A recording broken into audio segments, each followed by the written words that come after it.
Hey guys, what is up? Chris here with Cohesive Friendship Unit. Just me today. I have been thinking a lot about next gen as I've been sitting at home with nothing better to do, and I thought that I would start a little mini series, if you will, in looking at like the killer reasons why you should buy a PS5 versus an Xbox One.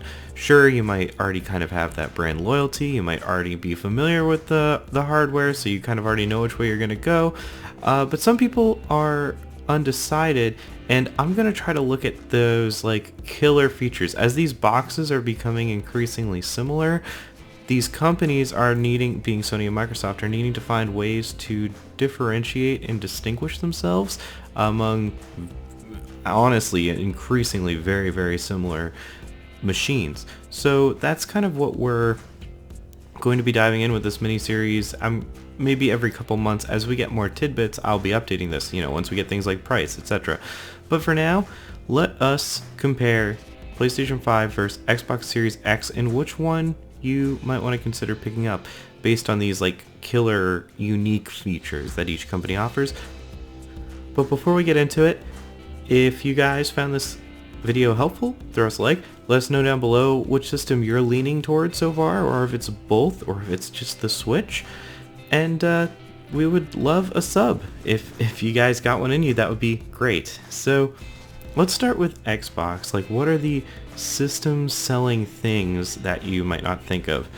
And the first one is going to be Game Pass. Now, Game Pass has had a really good track record. If Game Pass is how it worked on Xbox One and PC is any indication of how it's going to work going forward, then this is definitely a value proposition if you're into the subscription model type thing for your video games. I'm personally not for video games, but I love my Netflix subscription and my YouTube music subscription, so I'm in it for the right things, and I'm sure that there are some people who really like the idea of a subscription service for games where you just set it and forget it and you just have tons of games to play all the time.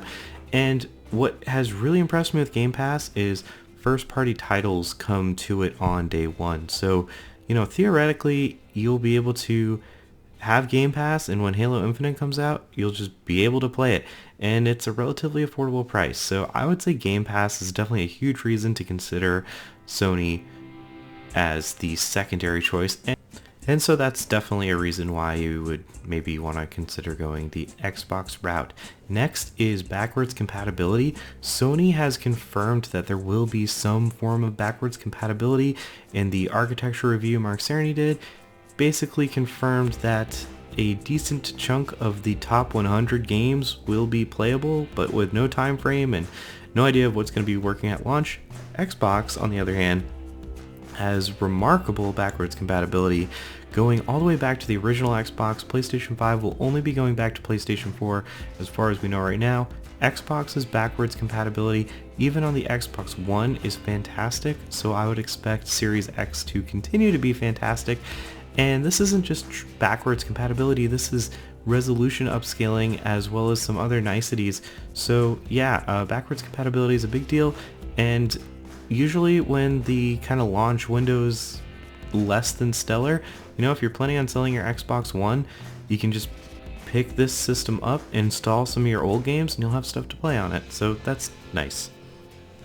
Next is raw power.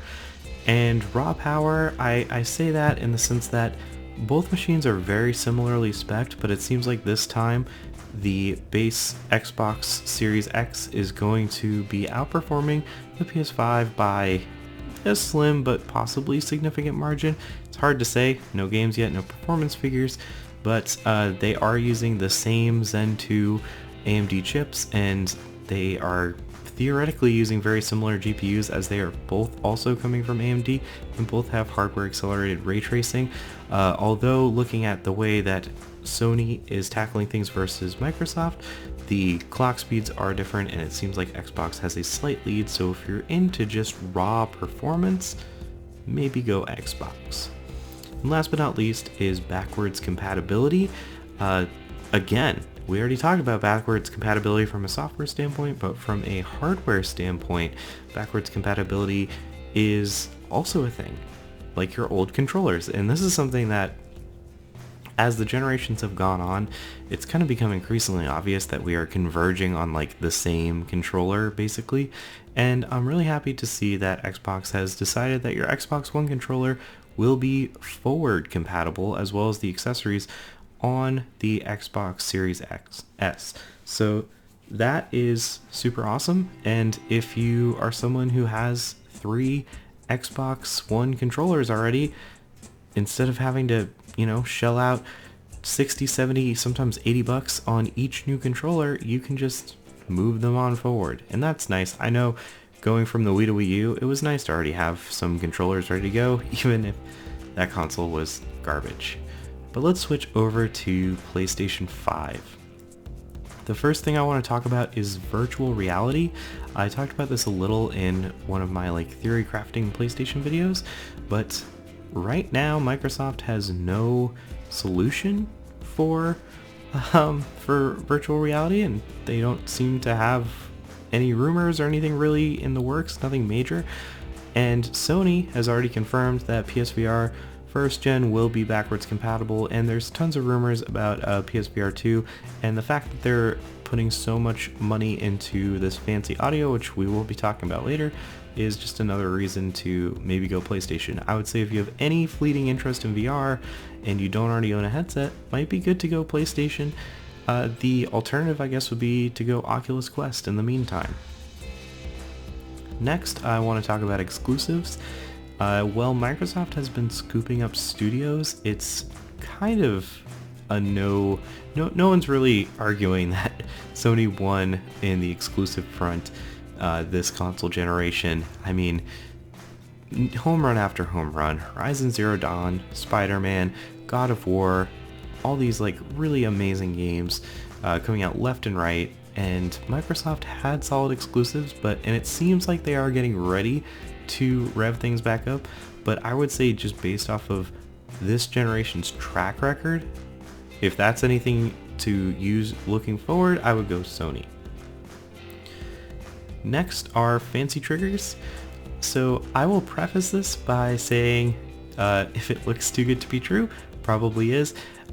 If you remember the launch of the Xbox One, there was a lot of emphasis on how cool the triggers were for the Xbox One, and I guess they are cool. I've really never felt them used in any meaningful way, but Sony is taking those triggers to the next level. Looks like there's going to be some kind of taptic force feedback built into the triggers, so you can really have minute feelings. They talk about the idea of snapback from pulling a bowstring, as well as a few other examples of how these triggers are going to be really good. But again, look at the Xbox One controller. Do you guys think that those triggers were really worth the hype? Probably not, so just something to keep in mind. The next thing I want to talk about is that everyone gets a mic all the time. It's yet to be shown if you will be getting a headset for your Xbox One, and going with the forward compatibility mindset, it seems like mics you have, or mics that you have at home in general, might be compatible with your controllers. But in the case of the DualSense, the PlayStation 5 controller, everyone is going to have a microphone built into the controller itself, which this is also kind of a detractor if you're into privacy and knowing that your mic is off if you unplug it. But the controller itself will have a mic, so you will be able to communicate using the microphone on your controller. And I think the reason I put this on the list is the idea that everyone has a mic and there's really no excuses. Maybe third-party controllers won't, but in the Xbox 360 days, that console shipped with a little headset, and tons of people had mics. And I just know that number dropped off as headsets stopped being included in systems. And if you want the community to have a lot of microphones, a good way to ensure it is to just bake it into the controller. You might have a more vocal audience on something like a PS5 over a Nintendo Switch, where it's damn near impossible to get a mic working on that system in some kind of a multiplayer lobby. The last thing I want to talk about is fancy audio. I mentioned it with the VR backwards compatibility, but it looks like Sony is really making a big push for fancy audio. We'll see how this turns out. I am very skeptical on this, but if it does work, it seems like there's going to be some really powerful 3D audio that will really give you a sense of presence, and the idea is to have like spectacular, perfect hearing, like better than surround sound hearing coming out of your headphones or just your soundbar based TV. And that's it, guys. Like I said, as more significant news comes out, I'll make more of these. But for now, these are my reasons why I think you should consider one box over the other. And that's all for me. I will catch you next time.